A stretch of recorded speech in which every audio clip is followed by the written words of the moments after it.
So I just got back from Hawaii and I took the Osmo Pocket 3 and the Alpha 6700 with me. And I want to go over some of the gear that I took with me, the pain points, the pros, the cons, what I would have done a little bit differently as far as somebody who's trying to become an amateur photographer. Now, there's probably better people out there who can give you a better synopsis of what to bring, what to do, how to edit photos, what lenses you should use, what attachments and accessories and all that stuff. But I want to give it from a perspective of being a noob and what I learned and what I'm continuing to learn while trying to get into photography.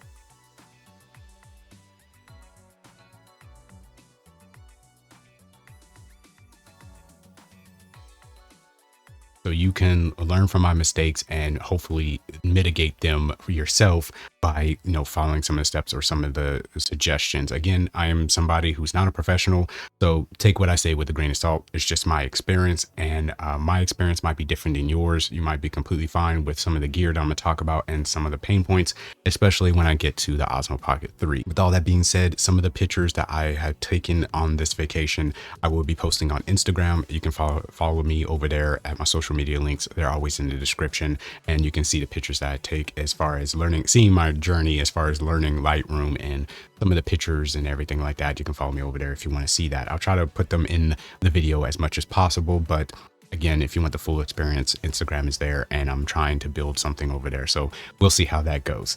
With all that being said, I'm not trying to make this video too long, but all the product that I talk about today will be in the description as well. They're Amazon affiliate links. Thank you guys so much for supporting me through those links. It helped me out tremendously while I was over there, just to see how many products and what people were purchasing while I was over there. And it just came in clutch. So I do want to say thank you guys. So this video is not sponsored by anybody. If anything, it's sponsored by you, and I greatly appreciate it. With all that being said, all the products that we're talking about today, I purchased with my own money as well.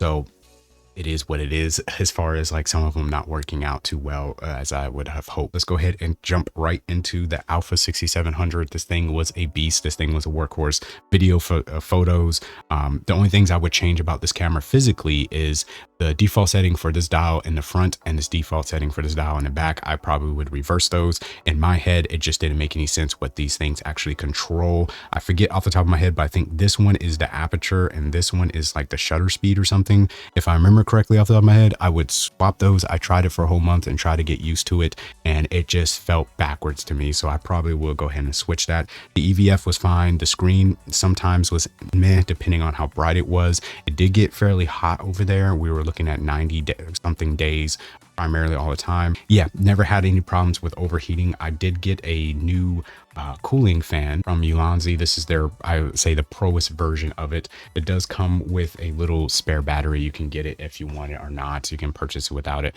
but it just clamps on it. This one has been talked about a lot on YouTube or wherever. It has an auto feature. It has a 1 and 2 level, has a power button, all that stuff, powered by USB-C. And then if you need the battery, you can do this. This one sticks to the back of your camera. Very, very good. I've been using it ever since I got home because it showed up the day we left. So I wasn't able to get it, but once I got back home, I've been using it for a couple days now. It's perfectly fine. Other than that, the camera was good except for low light. This camera is an APS-C camera, which means a crop sensor lens, which means full frame cameras will do better with a full frame, I would say, chipset inside of it and everything to be able to perform better in low light. There was a professional videographer and photographer that was at a graduation party that recommended the not the Alpha, but the A74. Feature and edit squid here. I wanted to go ahead and jump in. I rendered the video and I sat down and I thought about it. I was like, wait, I think I said the FX3 or maybe the FX30 when I was talking about the guy that was at the graduation party that was the professional photographer and videographer. His name is Jimbo. He's a really cool guy. I'll leave his Instagram linked in the description so you can see the type of quality of stuff that he does. But what he had actually was the FX6. So obviously it's even way more. It's the top of the line, like cinema stuff. So yeah, just wanted to make that clarification that, yeah, he was using the A74, I believe, from what he was telling me, and he's using the FX6. So yeah, sorry for the mix up. And that's a full frame camera. Probably would upgrade to that unless they come out with the A75 in the future, in the next year or two. Supposedly they were supposed to come out with this year, but it got pushed back. So we'll see if it comes out. If it doesn't, then obviously the A7 IV. I didn't bring this 11mm lens. This is just the lens I use for live streaming and stuff. I do have this lens, which is from this brand. I'm not even gonna try to pronounce that, but you can if you want to. This is 11 to 18mm. This is like $400. That's why I got it, because it was a steal. It's more reasonably priced than the Sigma one, even though Sigma is just way better in my personal opinion.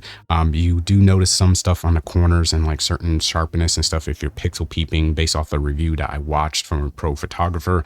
But overall, for my use case scenario, as far as doing video and everything, there's no problems and issues with it. I mostly used it for 11 to 14. I would never go past that for my use case scenario. And what I used it for was the family reunion that I went to while we were there from my wife's father's side.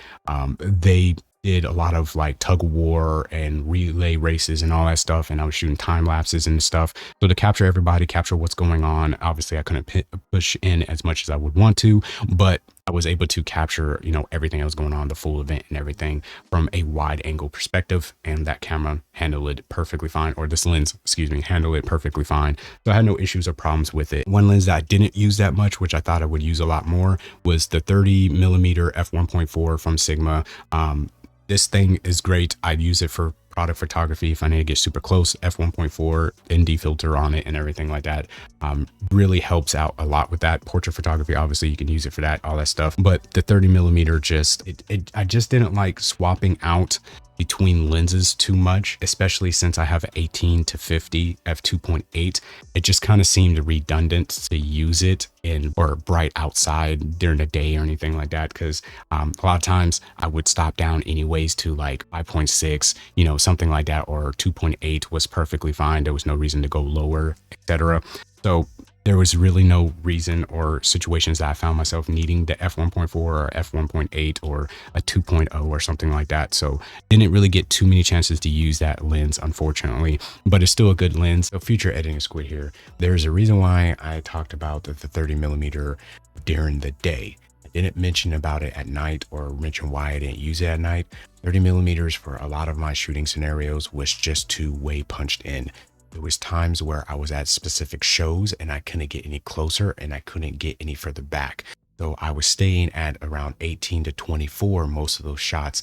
Then for certain special shots, I would punch in all the way to 50. And yes, if I had a f1.8 or f1.4 zoom lens that could do that, or a full frame camera, that would have been the ideal scenario. 30mm, it isn't like I could get out of my seat, and I'll mention it later, at the certain events and go walk forward to get closer or walk back. So 30mm would have just put me in a weird position, and I wouldn't have captured what I did capture just using this lens, even though it's an f1.4, and it just would have been cumbersome undoing it and then trying to put on the 18 to 50 to get to the 50mm or the 24mm or something like that, and then taking it off for another little light shot and doing it. It's just cumbersome. It's not worth it as far as me personally, especially in certain events like I will mention later on in the video, where you're not able to be mobile. You're in a curated show that's going on or event that's going on, and you have to adhere to the event staff and the rules and management and all that stuff. It just wasn't practical.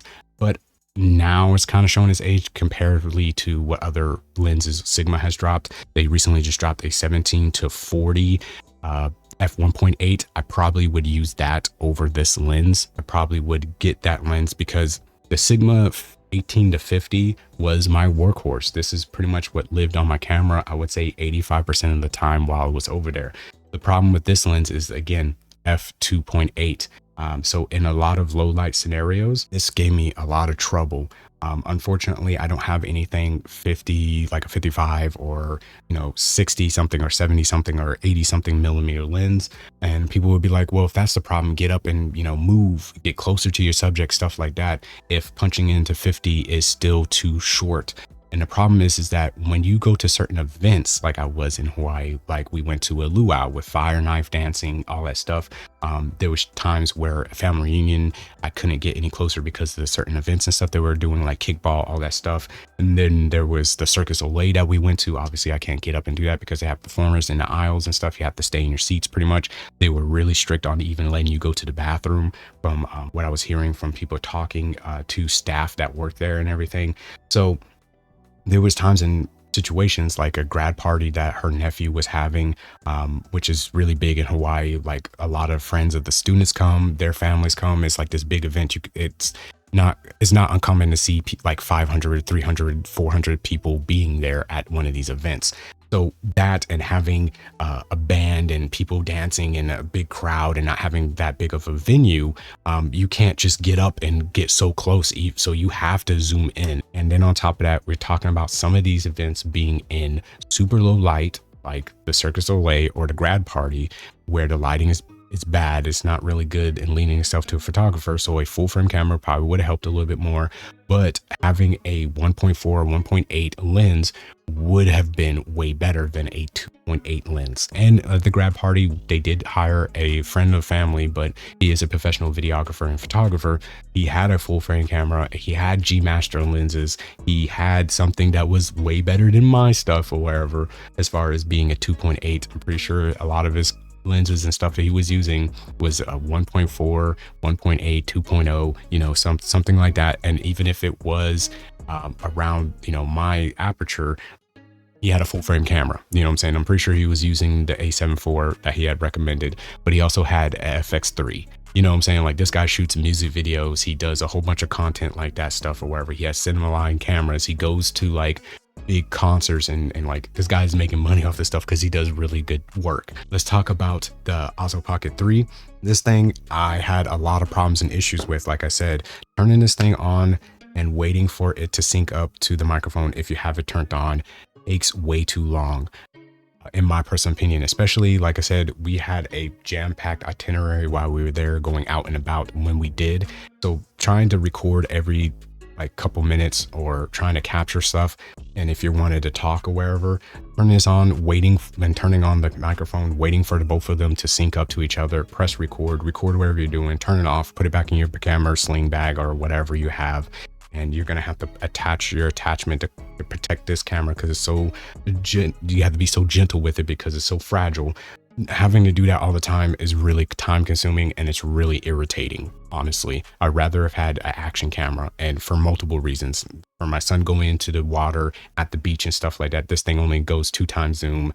If I wanted to be in the moment with my son or be in the water and show POV shots or just vlog in the water, all that stuff, obviously action camera is where it's at. And not only that, the joystick moves this camera and pans it left and right. There's 4 different pan, like tilt stuff that you can do to tilt the camera and all that stuff to do different actions. But the only way to move the lens up and down is to do this all the time, instead of hitting the joystick up and down to move the camera up and down like you can move it left and right.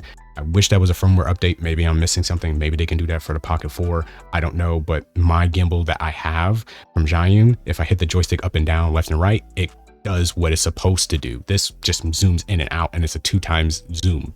Pointless, in my personal opinion. The picture quality and everything from it is fine. It's a little bit better, in my personal opinion, than the Action 5, which I still would pick up the Action 5 for my use case scenario.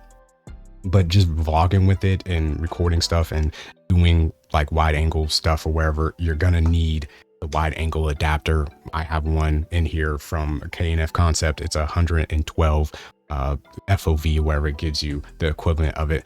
So instead of going like this and vlogging, which feels natural to me and everything, but it's cutting off the top of my rim of my hat, and my face is so much into the screen you can't really see the background. So for me to vlog comfortably, I would have to hold it out to right about here.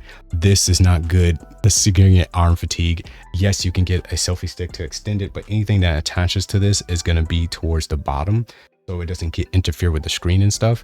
So that's gonna make the stick top heavy, depending on, and you better have it secure. And not only that, you can't walk around like that in a lot of places, especially in Hawaii, because Hawaii is not the safest place. And on top of that, a lot of the places like we were going for the Cirque du Soleil stuff, it was super crowded. So having the camera way out here to capture everything like you would want for a vlog, it's just not feasible, because you're going to end up bumping into 20 people trying to sit there and have your arm fully extended to capture what you need. If you want to put the wide angle lens on it and have it at a decent spot, you're going to have to take that off every time you done recording and put it back into your protective sleeve. And like I said, over time, that just gets irritating, having to do that, those many steps just to put away the camera. And like I said, having to take it out and do the same steps, it just gets it just gets really frustrating and annoying. And a lot of people don't talk about this when they're talking about vlogging and stuff and the gimbal control and everything like that. Look, I understand the camera is really good. I understand a lot of people like this thing. The picture quality, like I said, is phenomenal. The feature set, everything you can do, hooking up to the camera and stuff like that, having 32-bit float on this, internal recording, you know, matching up in DaVinci Resolve is really easy as far as matching waveforms and having really good audio, really good picture, the D-Log M. Like I get all that stuff. But it's the simple little stuff that peeve me, and dealing with this for 30 days, trying to vlog, trying to do stuff, having to constantly reset the cameras like thing, and then trying to, you know, do the B-roll and stuff like that and get the camera lens to actually focus and do what I needed it to do, going through the 4 different like feature sets and stuff. It's more of a headache than necessary, especially how more expensive this thing is because it got a price hike. I would have just rather used my camera or had an extra camera to be able to do what I needed to do. I want to talk about this camera flash. This camera flash was actually recommended to me from Godox. It's the IT30 Pro S, and S is for Sony. They have it for Nikon, they have it for Fuji, they have it for Canon, all that stuff. And essentially what it does is it talks to the intelligent hot shoe of your camera, as you can see right there, and you just hook it up so you can set your camera settings or whatever to whatever you want. And then you can either you manually do the flash or just let it do it itself intelligently. That's why I got it. And it compensates based off of the settings that you have in your camera to do the flash perfectly for what you need. And it worked perfectly fine. USB Type-C recharging, no problems and issues, updating the firmware, all that stuff. It was great.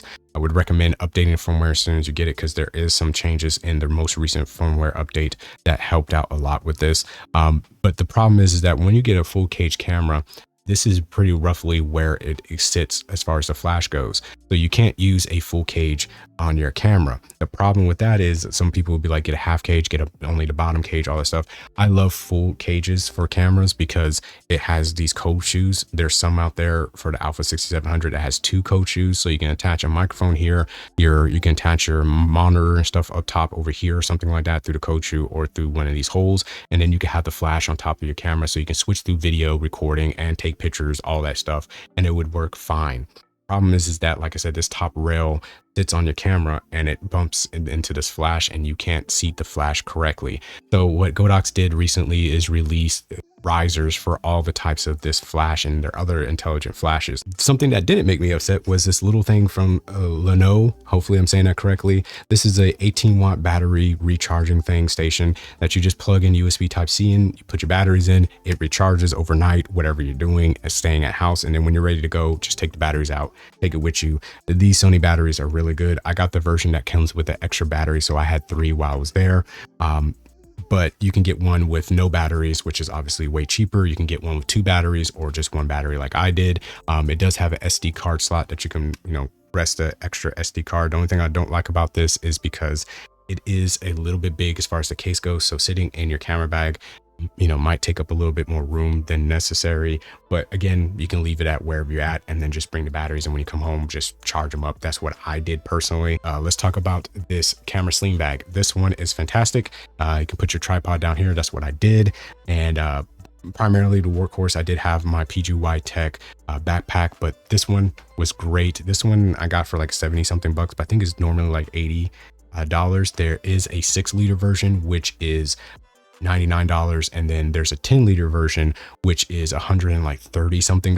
But at that point I probably would just get me a small camera backpack instead of getting a 10-liter sling bag, but it's to each his own. This is the 4-liter version. This is the One Go Solo version 2. I probably would go with the 6-liter just because I was able to fit the camera with the Sigma lens on it or off. And I was able to have the spare batteries, not the case, but the spare batteries and these accessories for the Osmo Pocket 3, the flash, and that was pretty much it inside here, other than like my wallet, my daily necessities and stuff like that, all fit in here. The only thing is that it was a tight fit because the Osmo Pocket 3, the shape of it, how it is, that on top, and it was kind of difficult to close. But what I hate about it was when I open it up, I would have to move this and then grab my camera out and then put this back in the bag. So I would recommend like an action camera would be perfectly fine, because it would be like the half of this and not as many accessories, and it wouldn't be as cumbersome and getting in the way. That's why I said in the future, I probably would get that 6-liter bag if I traveled like that again, and then maybe just give this one to my wife, because it's sleek enough. It's great PGY Tech material, the filling, cleaning it, keeping it safe around the beach, around the water, all that stuff. This thing is great. I love PGY Tech stuff. The way that it looks phenomenal, feels great. Great material, no complaints from me. And that's everything I wanted to cover today, pretty much. I want to say thank you guys so much for watching and listening to my kind of ranting about like certain things, especially when it came to the Osmo Pocket 3.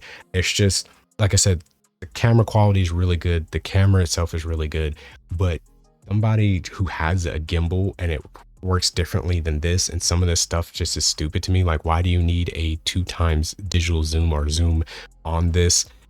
What are you going to do? Like, I understand if you're close to a table or something like that, but it's like at point, just get closer with the actual physical device instead of zooming in, because 2x is not going to do anything. So let that control the up and down of the actual camera. You know what I'm saying? Like, it doesn't make any sense to me. But the FOV is too small for me, in my personal opinion. 90% to 95% of the time when I use the Osmo Pocket 3, I'm always putting on that wide angle adapter. Maybe I'm just weird like that, but it's just, I'm not sticking my arm out that far, and I'm not putting something this delicate on a selfie stick, sticking it out that far or wherever. And then that's an extra attachment that I have to get for this thing, instead of just, hey, we make action cameras, make it the FOV bigger, make the controls for the joystick make sense. There's no reason for that 2x zoom. If they need to zoom in because of the picture quality, they can crop that in post. Hopefully you guys enjoyed the video. If anything, like I said, I'll be having the different parts and vlog sections and pictures and experiences and stuff like that going out into different parts over the next coming months or something like that, whenever I get around to editing that video. So hopefully you guys enjoyed that experience, and you can come along with me through my experience in Hawaii for the second time. With all that being said, y'all take care. Have a squid-tastic day. God bless you and yours. And deuces, everybody. Much love.